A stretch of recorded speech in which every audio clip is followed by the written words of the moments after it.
warahmatullahi wabarakatuh. Waalaikumsalam warahmatullahi wabarakatuh.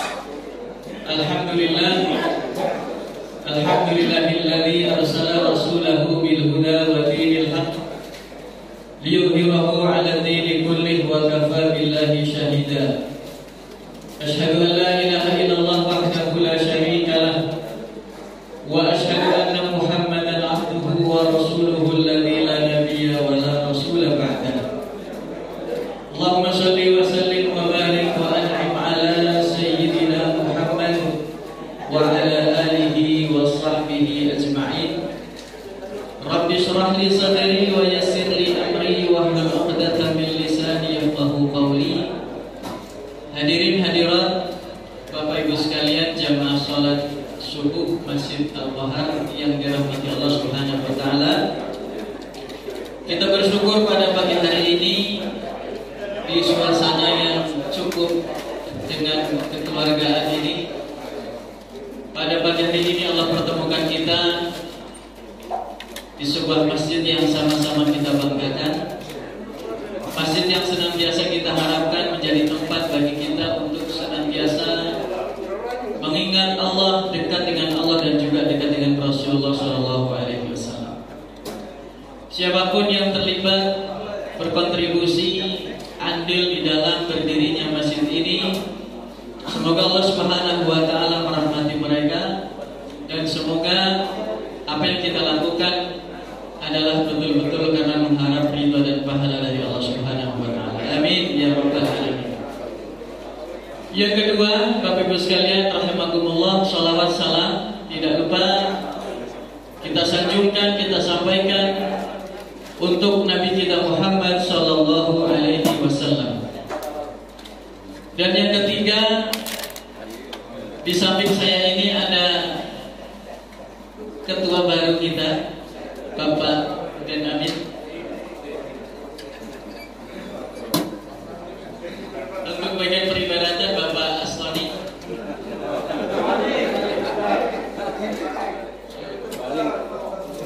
Oh, Bapak Astoni sebagai ketua masjid yang baru kita. Bagian peribadatan Bapak Den Amin. Alhamdulillah. Semoga dengan kepengurusan yang baru ini Allah Subhanahu wa taala senantiasa membimbing kita semua, baik sebagai pengurus maupun sebagai jamaah. Karena kalau tidak ada kerjasama yang baik antara pengurus dengan jamaah, ibarat mesinnya itu pincang. Maka dari itu kita sama-sama berharap semoga antara pengurus dengan jamaah menjadi satu rangkaian yang indah sehingga nanti masjid kita ini menjadi masjid yang semakin makmur. Amin ya rabbal alamin. Hadirin hadirat sekalian yang dirahmati Allah Subhanahu wa taala. Silakan Pak, kopinya dikirimkan.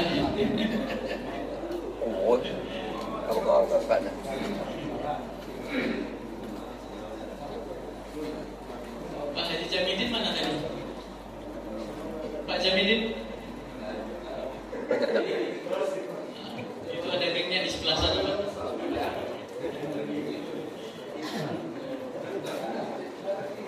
Alhamdulillah, pagi ini penuh dengan keceriaan, kebahagiaan. Kita masih membahas sirah nabawiyah, Bapak Ibu sekalian. Dan kita sudah sampai pada bab tentang Darul Arqam. Mungkin sebagian kita pernah dengar istilah Darul Arqam, yaitu rumah yang digunakan oleh Nabi Muhammad SAW sebagai tempat persembunyian atau tempat pengkaderan para sahabat Nabi Muhammad SAW. Karena di tahun 5 kenabian penyiksaan terus berlanjut dan orang-orang mulai menginginkan agar Nabi Muhammad segera hilang dari muka bumi ini. Memasuki tahun ke-5 kenabian, mereka sudah sangat ingin agar Nabi Muhammad sudah tidak ada lagi di atas muka bumi. Intinya mereka ingin agar Nabi Muhammad segera dibunuh. Nah, maka melihat gelagat orang-orang kafir Quraisy yang nampaknya cukup merisaukan ini, Nabi Shallallahu Alaihi Wasallam menyiapkan satu rumah yang rumah ini terletak di dekat Bukit Sofa. Bukit Sofa yang kita tahu sekarang berada di dalam Masjid Al-Haram. Disitulah berdiri satu rumah yang bernama Darul Arqam. Dan disitulah Nabi Muhammad SAW membina para sahabatnya. Disitulah beliau kemudian membacakan Al-Quran, menyampaikan hikmah dan seterusnya. Nah, dirasa strategi ini dirasa kurang. Artinya orang-orang kafir Quraisy masih saja memusuhi, menyakiti. Maka Nabi SAW mengeluarkan atau memutuskan strategi yang kedua. Beliau SAW memerintahkan kepada para sahabat untuk pergi berhijrah ke negeri Habasyah. Ada yang pernah dengar Habasyah? Habasyah itu adalah Afrika. Disitulah Nabi SAW memerintahkan kepada para sahabatnya yang pada waktu itu jumlah mereka ada 16 orang.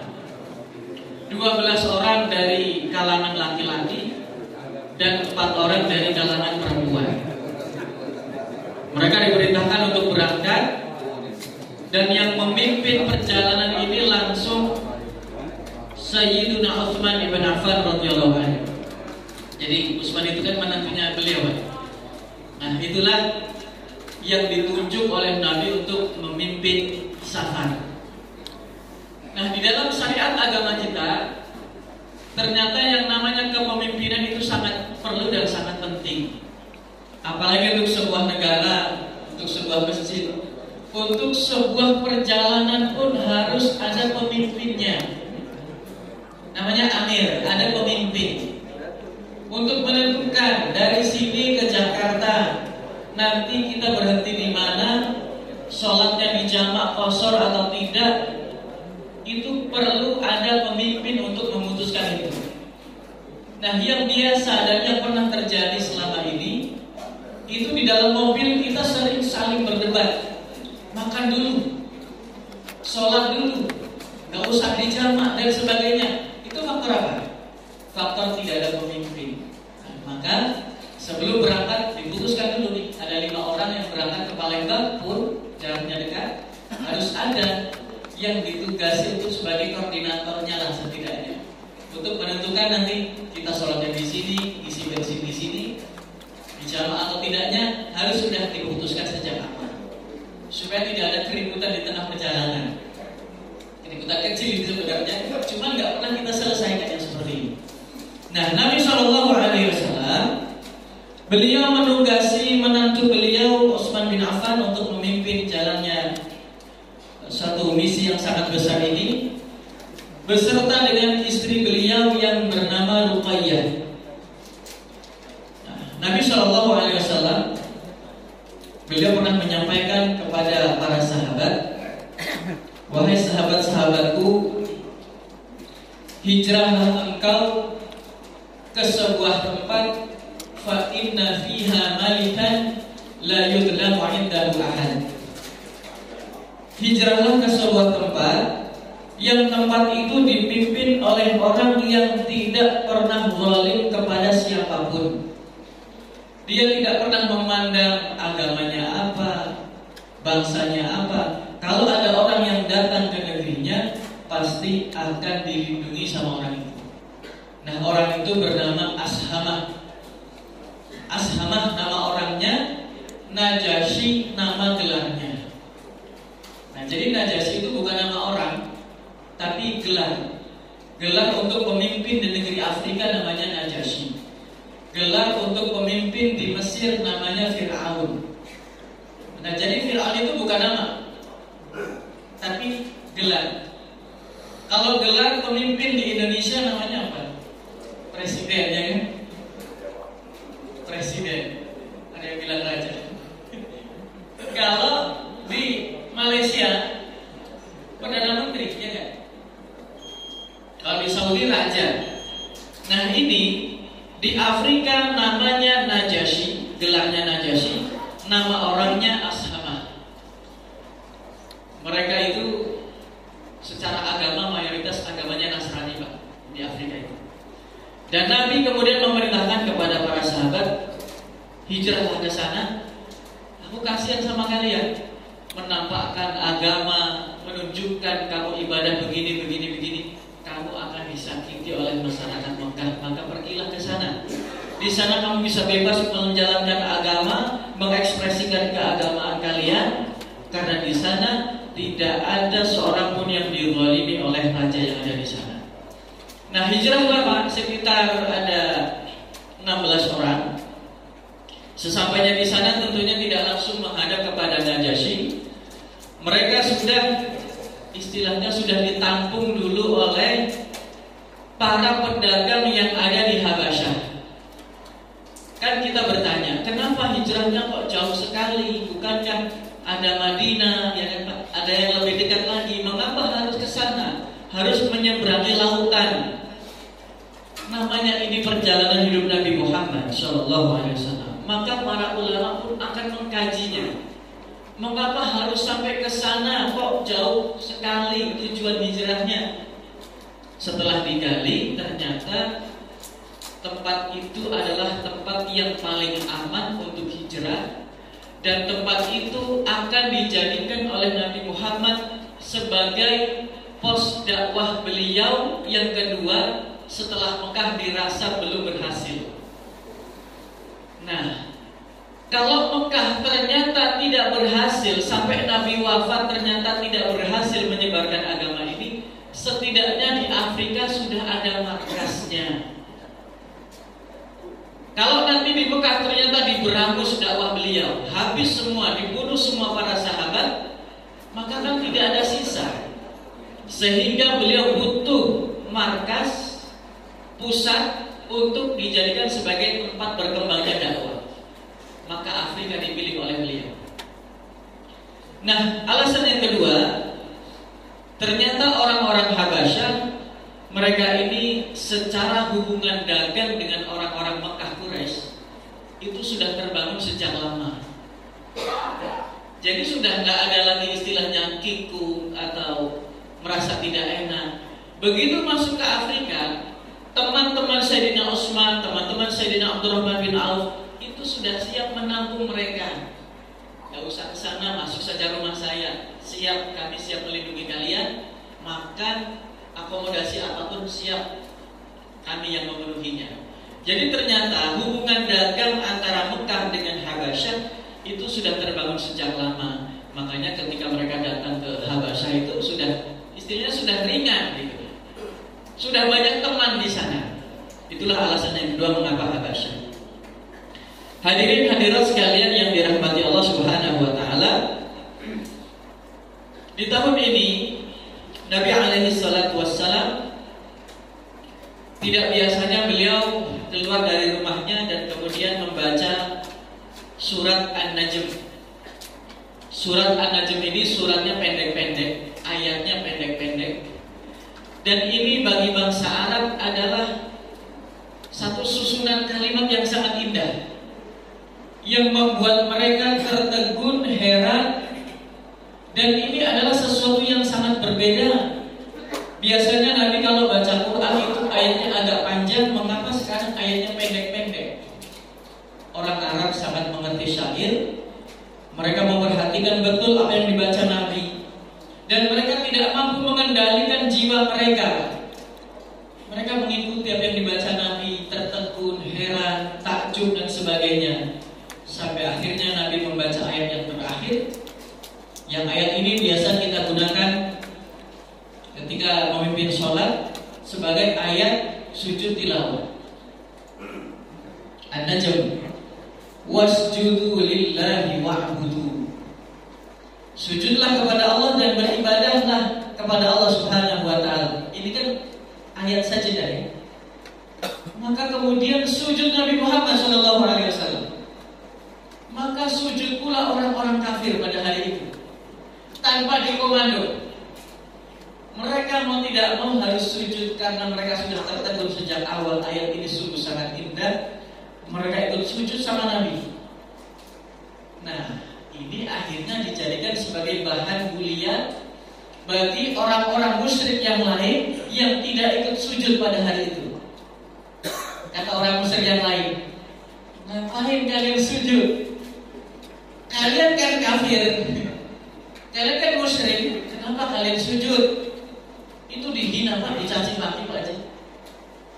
Ngapain kalian melakukan yang dilakukan Muhammad? Itu kan ajaran dia. Ya sebetulnya mereka ini karena tidak mampu mengendalikan betapa indahnya ayat itu Pak, sehingga mereka tidak sanggup di hadapan ayat-ayat Allah, sujud mereka. Tetapi karena malu sama teman-temannya, mereka bilang, kami sujud ini kan karena Muhammad membacakan satu kalimat yang kalimat itu memuji-muji berhala kita. Katanya gitu. Memuji-muji berhala kita, Al-Gharamik, berhala yang agung, yang dimuliakan, dan sebagainya itu Pak. Dia alasannya begitu. Kami sujud karena Muhammad membaca satu kalimat yang kalimat itu memuji-muji berhala kita, Tuhan-Tuhan kita. Maka kami sujud. Alasannya itu. Nah, hadirin hadirat sekalian rahimakumullah. Informasi sujudnya orang-orang kafir ini sampai ke negeri Habasyah. Entah dengan media apa, informasi itu begitu cepat menyebar sampai ke negeri Habasyah, didengar oleh orang-orang Islam yang ada di sana. Tetapi informasinya sudah geser. Orang-orang Islam yang ada di Habasyah menganggap bahwasanya orang-orang kafir Mekah sudah tunduk kepada agama Islam ini, sudah masuk Islam semua. Berarti sudah aman kita balik ke kampung halaman. Maka sebagian pulang Pak Haji, sebagian pulang ke Mekah. Begitu sampai pintu gerbang kota Mekah, informasi itu baru terungkap bahwasanya itu sujudnya bukan karena masuk Islam, sujudnya karena mereka begini. Akhirnya disiksa lagi Pak. Orang yang masuk ke Mekah disiksa lagi, dihabisi lagi. Disinilah Nabi SAW memerintahkan kepada para sahabat untuk melakukan hijrah yang kedua ke negeri Habasyah lagi, yang jumlahnya 83 laki-laki, 19 perempuan. Berapa jumlahnya itu? Yang jelas banyak ya, mendekati 102 Pak ya, 102 orang berangkat. Dan ini pemberangkatan ini lebih berat daripada pemberangkatan yang pertama. Di pemberangkatan yang kedua, kaum muslimin tidak berani menampakkan secara bergerombol. Mereka satu persatu keluar dari Mekah di tengah malam. Terkadang harus bersembunyi beberapa saat untuk menghindari pengepungan daripada orang-orang kafir Quraisy. Jadi ternyata orang kafir ini, meskipun orang-orang Islam pergi jauh, mereka masih ingin agar tetap mereka disiksa gitu Pak. Jangan sampai keluar gitu dari kota Mekah. Tetapi karena takdir Allah mengatakan lain, 102 orang ini berhasil kemudian menyeberangi lautan dan mereka sampai juga ke negeri Habasyah. Apakah cukup bagi orang-orang kafir untuk menghentikan dakwah mereka? Ternyata tidak cukup. Orang-orang kafir mengirim 2 diplomatnya. Yang diplomat ini nanti masuk Islam juga. Mereka mengirim seorang laki-laki bernama Amr bin As. Nah, kalau kita sebut Amr bin As, saya yakin sebagian dari kita pernah mendengar nama ini. Ahli diplomasi, Amr bin As. Beliau ketika menghabiskan waktunya untuk memusuhi Nabi Muhammad, maka di saat tidak ada ruang bagi beliau untuk kecuali mendapatkan hidayah Allah, itu secara rendah menghadap Nabi Muhammad dan menundukkan wajahnya. Ya Rasulullah, bertahun-tahun aku memusuhi engkau. Sekarang aku menghadapmu dalam keadaan hina, dalam keadaan tunduk. Aku ingin masuk Islam, kata Amr bin As. Nah, pengalaman ini Pak, Pengalaman menghadap Nabi Muhammad dalam keadaan seperti itu disampaikan kepada putranya Abdullah bin Amr bin As. Wahai putraku, ayah sekarang sedang sakit seperti ini, dan ayah akan sampaikan kepadamu pengalaman ayah yang tidak pernah terlupakan. Di saat ayah memusuhi Nabi Muhammad bertahun-tahun, dan kalau seandainya ayah meninggal pada saat seperti itu, otomatis ayah masuk neraka. Dan kesempatan kedua adalah ketika ayah menghadap Nabi Muhammad dan ayah masuk Islam. Disitulah ayah merasa bangga menjadi seorang manusia, menjadi seorang muslim. Dan pada hari itu ayah sama sekali tidak berani menatap wajah Nabi Muhammad.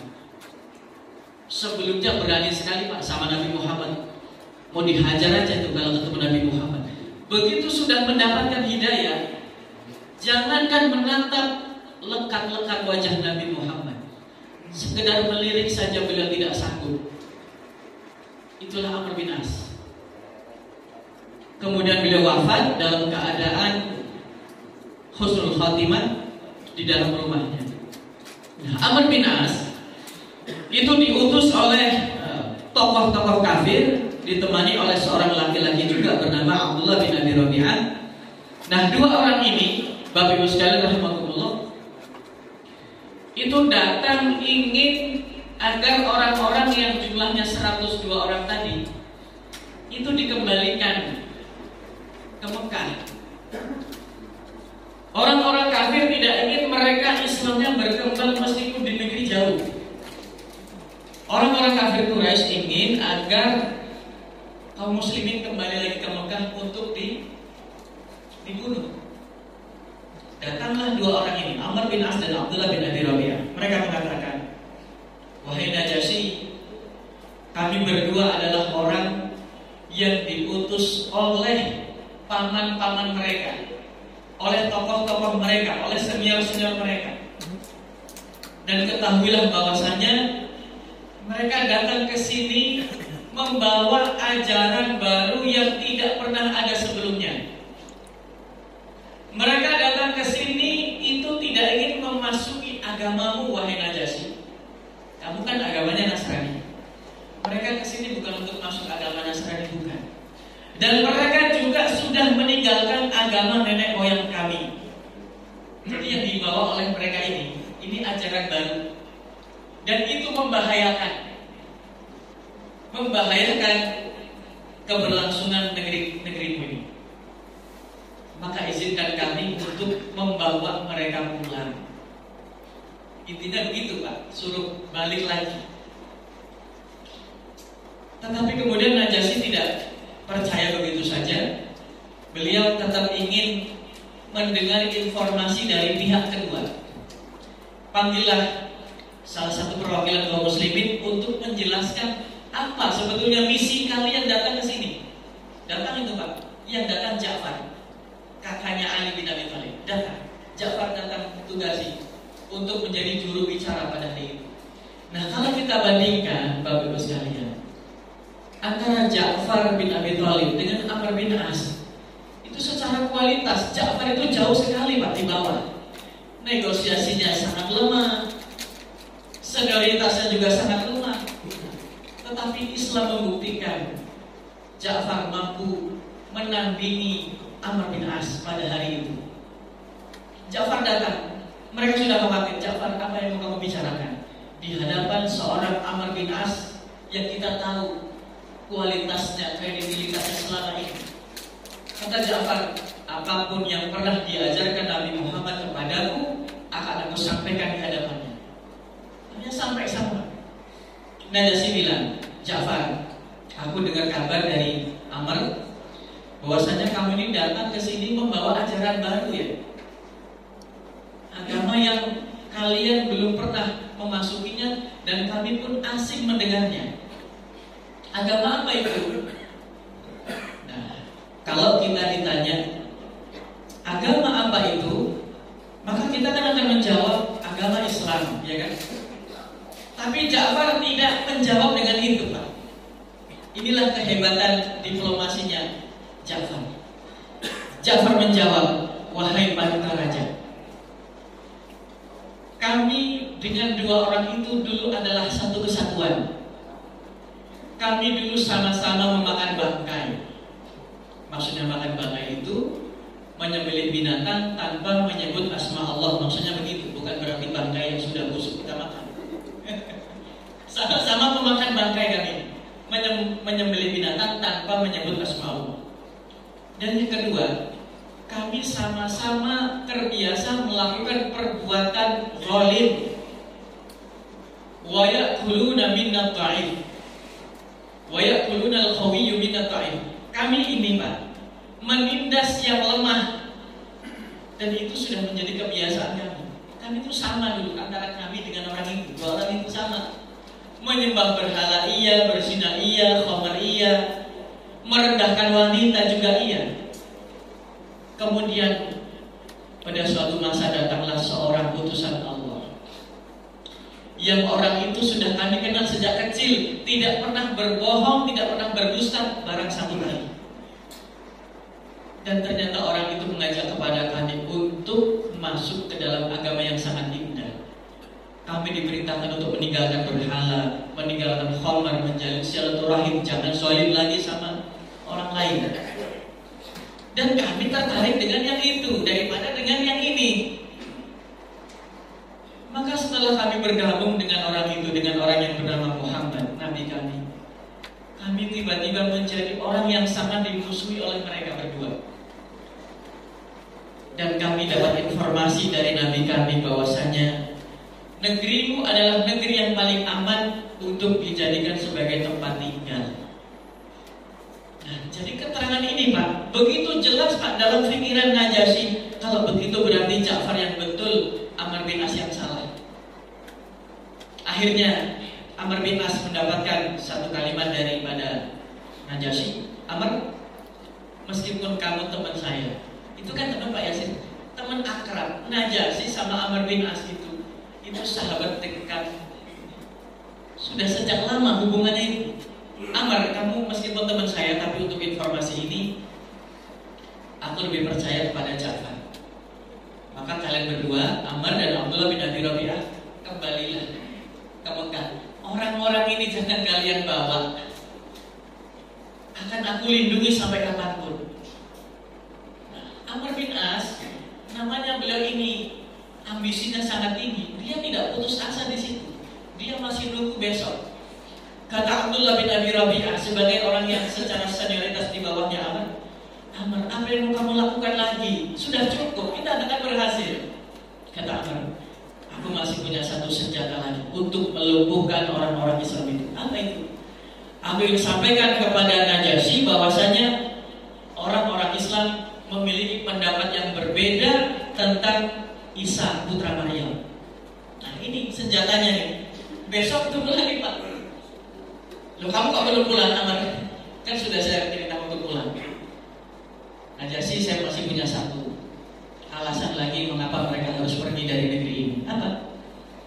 Mereka ini pandangannya tentang Isa putra Maryam berbeda jauh dengan pandangan kalian. Panggil lagi Ja'far Pak. Panggil lagi. Ja'far pun menyatakan apa yang pernah disampaikan Nabi, bahwasanya Isa adalah putra dari seorang wanita suci bernama Bunda Maryam. Dia bukanlah Tuhan, tetapi dialah adalah salah satu utusannya Allah Subhanahu wa Ta'ala. Sampaikan apa adanya. Nah, harapan Amr dengan dibacakannya surat Maryam ini, Najasyi langsung segera mengusir mereka. Ternyata pemandangannya jauh sekali dengan harapannya Amr bin As. Najasyi turun dari singgasananya. Dia menyatakan, sungguh apa yang keluar dari lisan Ja'far bersumber dari Tuhan yang satu. Ternyata Pak, di hati terkecilnya Najasyi, dia sudah ingin sekali masuk Islam. Dia sudah sangat ingin sekali masuk ke dalam agama Islam, tetapi diam-diam. Karena masyarakatnya tidak siap dengan keislaman Najasyi. Maka kan akhirnya masuk Islam juga. Bahkan masuk Islam terlebih dahulu daripada Amr bin As. Nah, Najasyi kemudian meninggal dunia. Rasul dengar kabar dari Madinah dan Rasul kemudian melaksanakan sholat ghaib. Jenazahnya di Afrika, Nabi sholat ghaibnya di Madinah. Nah, setahu saya ini adalah sholat ghaib pertama yang dilakukan oleh kaum muslimin setelah wafatnya Najash. Ini selamat itu Pak, sampai bertahun-tahun tinggal di Habasyah. Nah, kemudian kita kembali lagi ke Jazirah Arab, Habasyah. Sementara kita tinggalkan dulu. Di Jazirah Arab, di kota Mekah, orang-orang tidak henti-hentinya memusuhi agama ini dan penyiksaan masih terus berlanjut. Karena orang-orang yang masih tersisa di kota Mekah juga cukup banyak. Mereka tidak luput dari penyiksaan. Dalam kondisi seperti inilah Allah Subhanahu wa Ta'ala mengirim satu orang yang sangat luar biasa. Orang ini bernama Hamzah bin Abdul Muttalib. Beliau masuk Islam sekitar tahun 6 kenabian. Itu keras-kerasnya orang kafir nyiksa kaum muslimin. Meskipun sebagian sudah ke Habasyah, sebagian kan masih. Itu penyiksaan tidak berhenti. Dalam kondisi genting seperti itu, Allah kirim satu orang hebat, pemuda Mekah yang luar biasa. Hamzah bin Abdul Muttalib masuk Islam. Itu beliau Bapak Ibu sekalian. Kalau berburu binatang, yang diburu itu bukan kijang, bukan musa atau kancil. Yang diburu adalah singa. Kayak binatang buruan aja Pak. Singa yang dikejarnya. Dan suatu hari dia berhasil memburu singa dan ditangkapnya, dikulitinya lalu ditaruh di belakang kuda. Sejak itulah beliau dipanggil dengan singa pada pasir. Dia bukan singa yang nangkap dia yang nangkap singa itu. Hamzah bin Abdul Muttalib, pamannya Nabi Shallallahu Alaihi Wasallam, paman kandung. Nah, asal muasal beliau masuk Islam adalah berawal dari Abu Jahal yang memukul Nabi Muhammad, menghina Nabi Muhammad, dan informasi ini sampai kepada Hamzah. Akhirnya Hamzah sepulang dari berburu langsung tanpa melepas pakaian berburunya segera menemui Abu Jahal di dekat Ka'bah itu, lagi duduk-duduk dengan teman-temannya Bani Makhzum. Abu Jahal, apa yang kamu lakukan terhadap keponakanku Muhammad?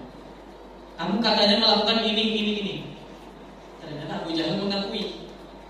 Sama Hamzah dipukul Pak, dengan busur panahnya sampai terluka dan lukanya cukup parah. Berawal dari sinilah pertempuran hampir saja terjadi antara keluarga besar Nabi Muhammad dengan keluarga besar Abu Jahal. Abu Jahal punya keluarga besar namanya Bani Makhzum. Bani Makhzum ini adalah kelompok masyarakat Arab yang terkenal kalau membunuh anak perempuan itu dikubur hidup-hidup. Jadi kan pernah kita dengar dulu ya, orang Arab suka membunuh bayi mereka secara hidup-hidup, dikubur hidup-hidup. Itu bukan semua keluarga Arab, hanya Bani Makhzum saja. Bani Hashim tidak, Bani Muttalib tidak, Bani Ali tidak. Tapi Bani Makhzum, keluarga besarnya Abu Jahal yang sukanya begitu. Kalau kubur anak hidup-hidup itu mereka tugasnya. Hampir terjadi itu Pak Haji, perang itu. Tapi kata Abu Jahal menenangkan masyarakatnya, sudah, gak usah. Aku memang tadi memperlakukan Muhammad dengan perlakuan yang sangat kasar. Wajar kalau Hamzah marah. Itu lukanya masih terbuka di wajahnya, gak jadi marah. Nah, dari situlah Hamzah kemudian masuk Islam. Beliau mengatakan, kalian jangan macam-macam dengan keponakanku Muhammad. Ketahuilah bahwasanya sekarang aku sudah menjadi pendukungnya. Padahal belum Pak. Sebetulnya belum itu. Masuk Islamnya beberapa saat setelah peristiwa itu. Hamzah masuk Islam. Nah, 3 hari setelah Hamzah masuk Islam, ada kejadian besar lagi, peristiwa besar lagi. Umar bin Khattab ingin membunuh Nabi Muhammad. Dia sudah mengeruskan pedangnya. Dia sudah nanya, di mana keberadaan Muhammad? Aku ingin membunuhnya. Kata salah satu sahabat, kamu gak usah ngurusin Muhammad, urusi saja adikmu. Adikmu Fatimah binti Khattab itu sudah masuk Islam juga. Nah, kecolongan Pak. Daripada ngurusin orang lain, ngurusin aja adik kamu tuh, dia sudah masuk Islam. Akhirnya dia mengetuk pintu rumah Fatimah binti Khattab yang waktu itu beliau sudah menikah dengan Sayyiduna Sa'id bin Zaid. Sa'id bin Zaid ini adalah salah satu dari 10 sahabat Nabi yang dijamin masuk surga oleh Allah Subhanahu wa taala. Sa'id bin Zaid itu suaminya Fatimah binti Khattab. Diketuk pintu rumah. Orang yang di dalam ketakutan, Pak. Ini Umar bin Khattab mau masuk rumah kita. Ustadznya Sa'id bin Zaid, ustadznya Fatimah binti Khattab namanya Khabbab ibnul Arab. Ustadznya itu lagi privat ngaji Quran di situ. Karena di situ ada Ustadz Yasir. Itu lagi ngaji di situ, Pak. Lagi ngajarin Fatimah sama ngajarin Sa'id bin Zaid. Mendengar suara Umar, Khabbab bersembunyi dan Sa'id membuka pintu langsung diterjang oleh Umar bin Khattab. Apa-apaan kalian? Kan ternyata sudah masuk Islam ya? Sudah lama memang. Akhirnya terjadi perkelahian antara Sa'id bin Zaid dengan Umar bin Khattab. Tentunya ini perkelahian yang sangat tidak berimbang, Pak. Siapakah itu Sa'id, siapa itu Umar bin Khattab? Kan kita sudah tahu. Yang jelas Sa'id bin Zaid waktu itu sangat terdesak. Nggak bisa ngapa-ngapain, Pak, di hadapan Umar bin Khattab. Orang yang kalau naik kuda saja kakinya hampir menyentuh tanah. Itu saking tingginya beliau. Saking tingginya beliau tuh, Pak. Ya gimana? Seorang Sa'id bin Zaid, adik ipar, sudah dihajar habis itu di situ. Fatimah datang, kakak, hentikan. Aliknya dihajar lagi, ditampar lagi, sampai berdarah. Nah, disinilah titik balik hidayah itu diberikan kepada beliau, Umar bin Khattab. Kasihan, Pak, lihat adiknya berdarah. Apa yang kalian baca tadi? Kami baca mushaf, lembaran-lembaran ayat suci Al-Quran. Bolehkah aku membacanya? Kata Fatimah, anta najis, la yamassahu illa al-mutahharun. Ayat-ayat ini tidak boleh disentuh kecuali oleh orang yang suci. Kamu itu masih najis karena kemusyrikan. Nah, Umar bin Khattab kemudian, supaya saya bisa menyentuh itu, bagaimana caranya? Mandi dulu, berwudu dulu, atau bersuci dulu. Dia lakukan itu, Pak Yas. Dia mandi, kemudian dia memegang mushaf itu, dan dia baca ternyata ayat yang sedang dipelajari oleh Ustadz Sa'id bin Zaid dan Ustadz Khabbab ini, surat Toha. Toha, ma anzalna alaikal qur'ana litashqa. Toha itu terjemahannya kan Nabi kita Muhammad. Jadi tentang nama-nama Nabi Muhammad, ulama setelah meringkasnya jumlahnya 200 lebih. Ada Toha, ada Yasin. Itu nama-nama selain nama Nabi Muhammad. Nah, ketika baca ayat itu, beliau kemudian menyimpulkan, lisannya bergumam, ma akhrama hadzal kalama wa ma ahsana.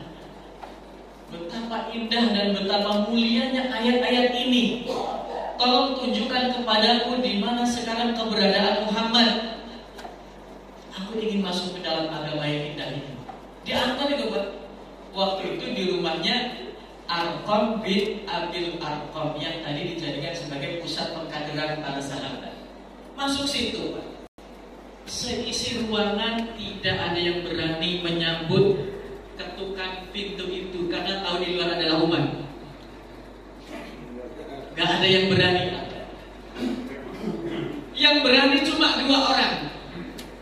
Kan banyak sahabat itu, Pak. Yang berani membuka pintu hanya 2 orang, mendekat ke pintu utama hanya 2 orang, sisanya pada minggir. Orang pertama adalah Nabi kita Muhammad SAW. Beliau itu tidak mungkin takut menghadapi siapapun. Dalam perang aja di depan, Sayyidina Ali pernah mengatakan, kalau kami dalam keadaan terdesak di medan tempur, maka tidak ada tempat yang lebih aman untuk kami jadikan sebagai tempat perlindungan kecuali bahunya Nabi Muhammad Sallallahu Alaihi Wasallam. Kami itu kadang kalau sudah terdesak itu ngumpetnya di balik bahunya Nabi. Orang terdepan menghadapi musuh. Nah, orang kedua yang berani mendekat ke pintu itu adalah siapa tadi, Pak, yang baru masuk Islam 3 hari. Hamzah. Kata Hamzah, ngapain kalian takut? Kalau Umar datang dengan tujuan yang baik, kita sambut dengan baik. Tetapi kalau Umar datang dengan tujuan yang tidak baik, kalian tidak usah khawatir, aku siap membunuhnya dengan pedang yang sedang dia bawa itu. Artinya, untuk menghadapi seorang Umar bin Khattab, Hamzah tidak butuh pedang, hanya tangan kosong aja. Karena dua pemuda ini memang pemuda yang sangat dibanggakan oleh bangsa Arab. Dan ketika dua pemuda ini masuk Islam, itu tokoh-tokoh kafir merasa kehilangan sekali, Pak. Hamzah masuk Islam, Umar masuk Islam, itu mereka sangat terpukul dengan keislaman dua orang ini. Akhirnya Rasul memegang kerah bajunya Umar, agak dicengkram gitu. Umar, mau sampai kapan kamu ini pergi dari hidayah Allah? Kan sudah sering ayat aku bacakan, teman-temanmu juga sudah banyak yang masuk Islam. Kamu kok lari terus dari hidayah? Mau sampai kapan? Akhirnya Umar masuk Islam. Disitulah para sahabat keluar dari persembunyiannya, berhambur ke hadapan Sayyidina Umar. Wahai Umar, aku kemudian berharap bahwasanya Nabi dulu pernah mengatakan, ya Allah, kuatkanlah agama ini dengan dua Umar. Dan ternyata Allah memilih engkau, Umar bin Khattab. Akhirnya masuk Islam. Dan masuk Islamnya Umar ini, Pak, tidak hanya membuat bangga orang-orang yang tinggal di atas muka bumi ini, tetapi membuat bahagia juga para malaikat yang ada di langit sana. Masuk Islamnya Sayyidina Umar itu membuat penduduk langit bergembira ria. Mereka sangat bahagia dengan keislaman beliau.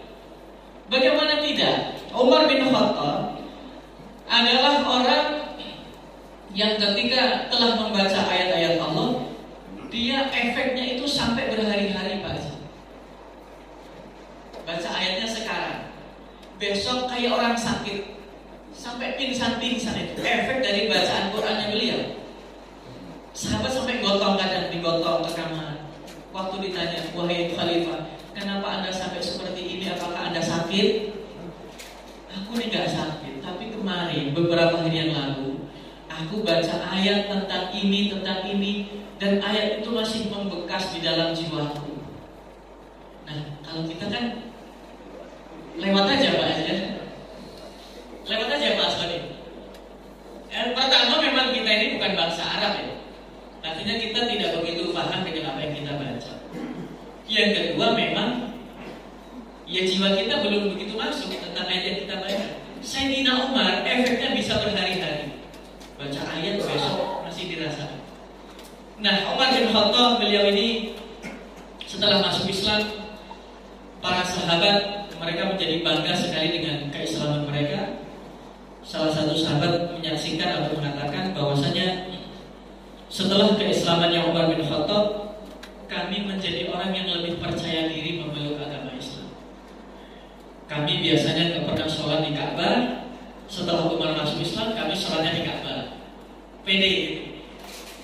Dan tidak ada yang berani menyentuh kami karena di situ ada Umar bin Khattab. Dulu sebelum Umar bin Khattab masuk Islam, ada backingnya ya, ada centengnya. Sebelum Umar masuk Islam, jangankan kami sholat di Ka'bah, kami sholat di tempat terbuka pun kami gak berani. Soalnya di tempat sembunyi. Begitu Umar masuk Islam, kami pede sholat di Masjidil Haram, di dekat Ka'bah, bisa bermajelis di situ. Orang gak ada yang berani karena ada Umar bin Khattab. Rasulullah SAW pernah bersabda tentang Umar, wahai Umar, sesungguhnya kalau engkau melewati sebuah jalan, lalu di hadapanmu ada setan yang ingin lewat jalan itu, maka setan itu pasti akan memilih jalan lain agar tidak berpapasan denganmu. Saking ditakutinya itu, Pak. Buat setan aja takut, Pak. Jadi kalau kita ini kan adalah satu masyarakat yang menjadi incaran empuknya para setan. Mudah sekali kita digoda oleh setan. Tetapi Umar bin Khattab jangankan menggoda, berjumpa atau berpapasan dengannya pun setan tidak berani.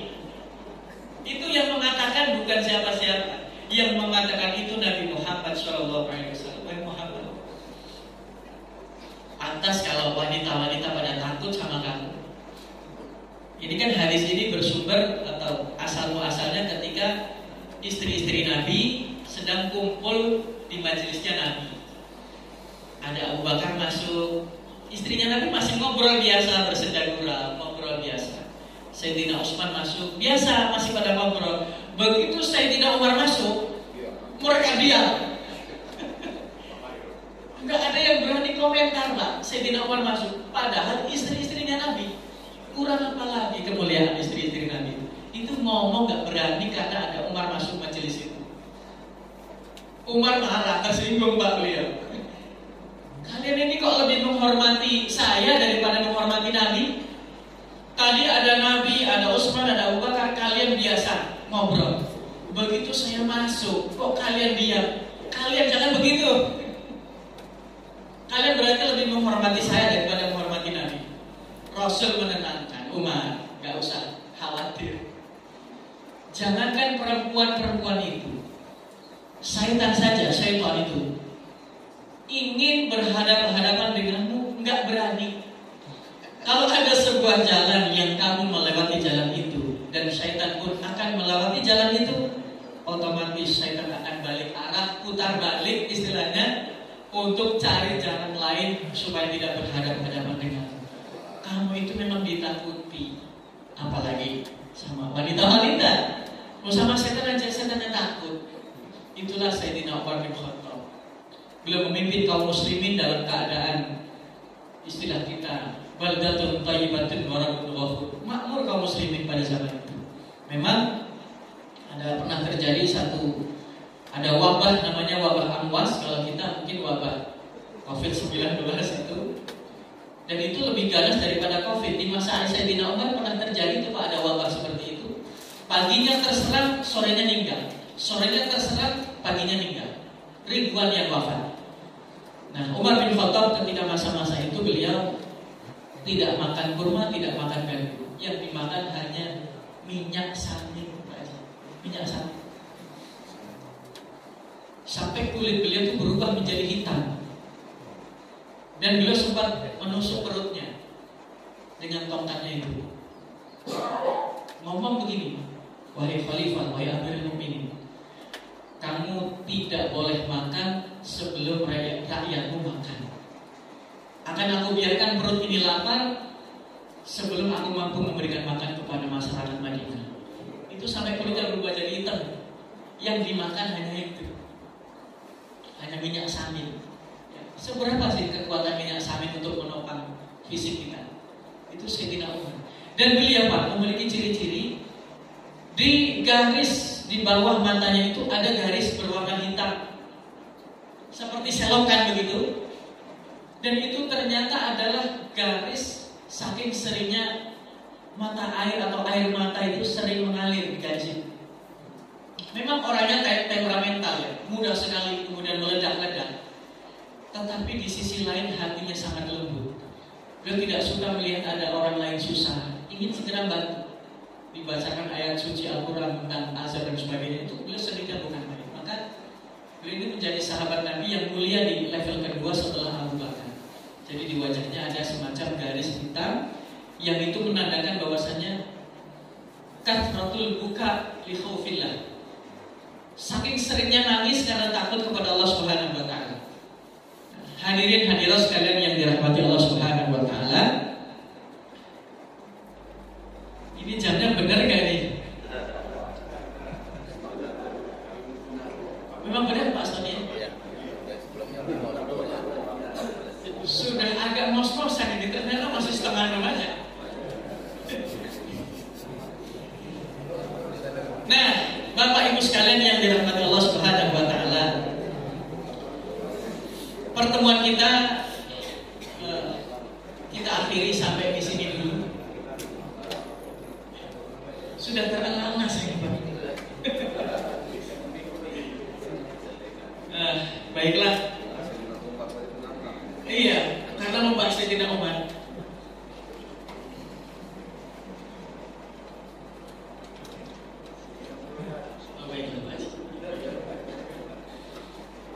Nah, sebelum nanti ditutup, nanti ada kesimpulan atau ada sesuatu yang disampaikan oleh moderator kita.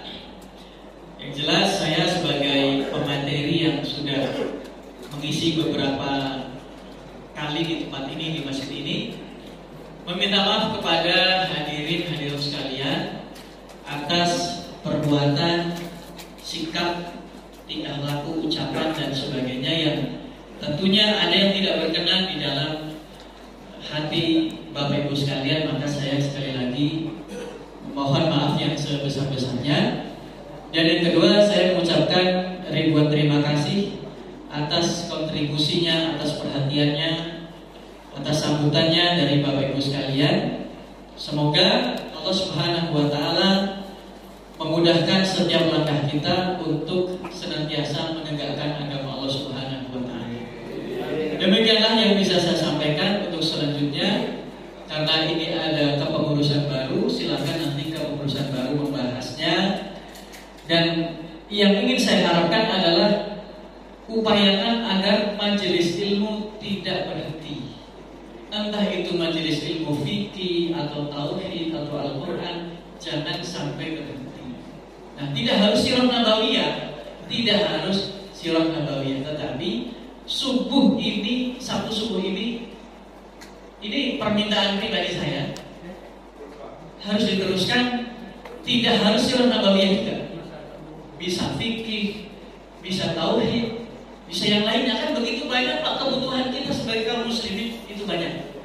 Nah, silakan nanti bapak-bapak yang dikomandoi oleh Bapak Asqoni dibicarakan tentang majelis ilmu, jangan sampai kita tinggalkan. Subhanakallahumma wa bihamdika asyhadu an la ilaha illa anta astaghfiruka wa atubu ilaik. Wassalamualaikum warahmatullahi